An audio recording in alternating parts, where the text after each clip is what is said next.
So fireworks night is still 2 months away, but did you know there's training you can be doing right now to help your puppy build their confidence and help them during fireworks night?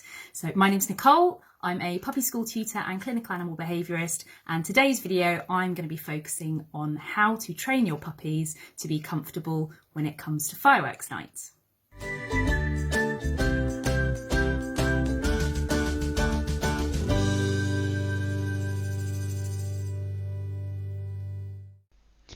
So I spoke in a previous video about the socialization period and how important it is. And anything that puppies don't experience during this developmental period, they're more likely to be worried about. So one of the first things when you first take your puppy home is to make sure you're exposing them to the sounds of fireworks in a way that is nice and positive for them. So one way to do this is to play sounds on a phone. So you'll see here my dog Cammy. What I'm doing is playing some sounds to her of fireworks and just associating that with some nice tasty treats. Or if your puppy was more interested in playing with toys, you could also do this by playing with toys. But the purpose here is to create positive associations. So rather than just simple exposure, what she's learning is that when she hears the sound of fireworks, it leads to something really, really nice. And this is actually a far more effective way of training. The good thing about doing it on a device like this is the sound can be turned down if your puppy is a little bit worried.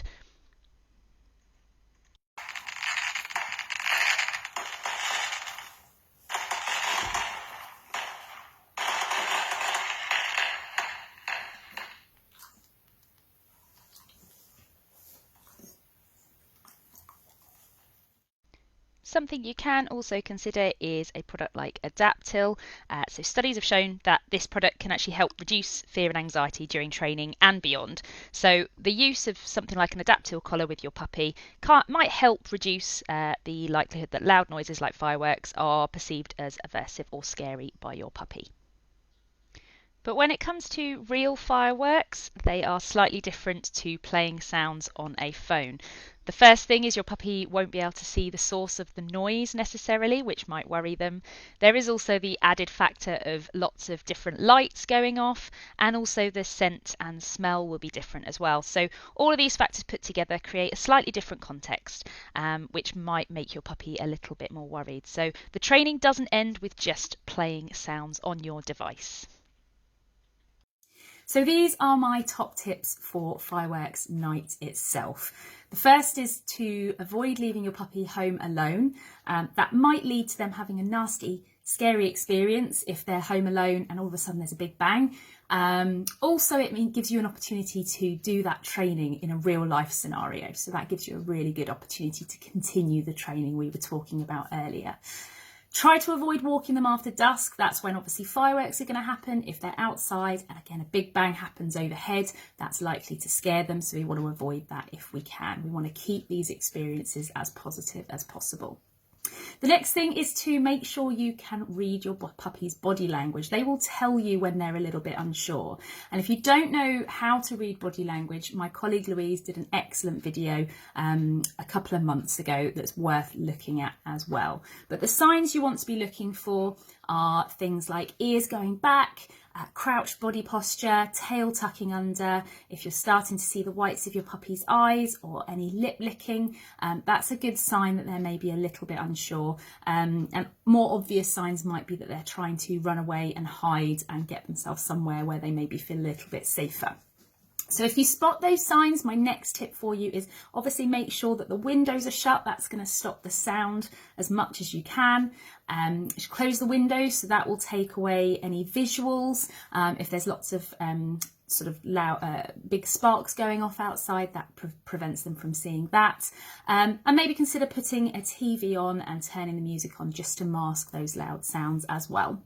And finally, just knowing what to do if they do have a little bit of a startle. So if you're out in the garden, maybe with your puppy and they're having a toilet, and then some fireworks go off and they get a bit startled, it's really important to respond to that just, oh, what was that? As opposed to sort of mollycoddling them or anything. The more jolly you can remain, as if there's nothing wrong with that, that's absolutely fine. Let's go back inside, keeping nice and calm and relaxed. That will really, really help them to overcome that as well.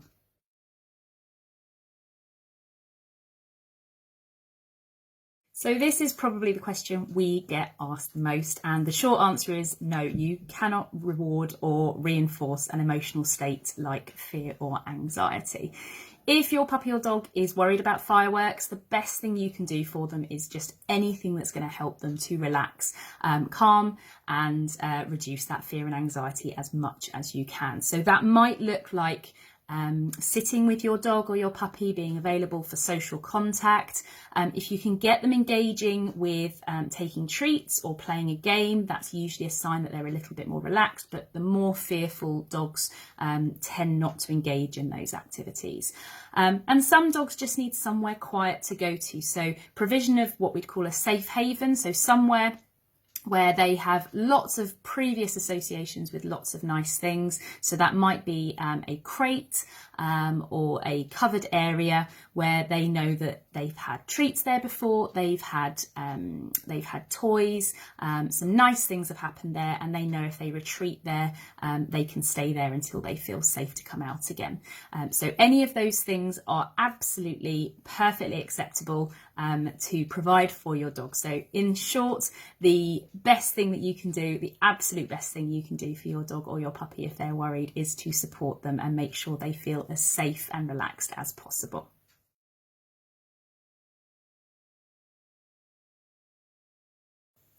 So if you've already tried the suggestions previously mentioned and you're still having issues, perhaps you are experiencing a much more severe reaction to the sound of fireworks, your dog won't take treats, won't play, is exceptionally shut down, that's the time to reach out to a clinical animal behaviourist registered with the Animal Behaviour and Training Council. So what a clinical animal behaviourist will do is work through a programme with you to gradually expose your dog to the sounds of fireworks at a level that they can cope with, to start to help alleviate their anxiety or fear in that situation. All clinical animal behaviourists will work on veterinary referral for two reasons. The first is a vet check is required to make sure there's no medical conditions that could be causing or exacerbating the behaviour, but also in a lot of cases with sound sensitivities, medication is really, really beneficial alongside a treatment plan to help progression. So if you've got any concerns, do reach out to your local Animal Behaviour and Training Council registered clinical animal behaviourist to help you. So thank you for listening today. If you've got any other questions, please do pop them in the comments below. If you found the video useful, please share across social media and help get the information out to as many people as possible.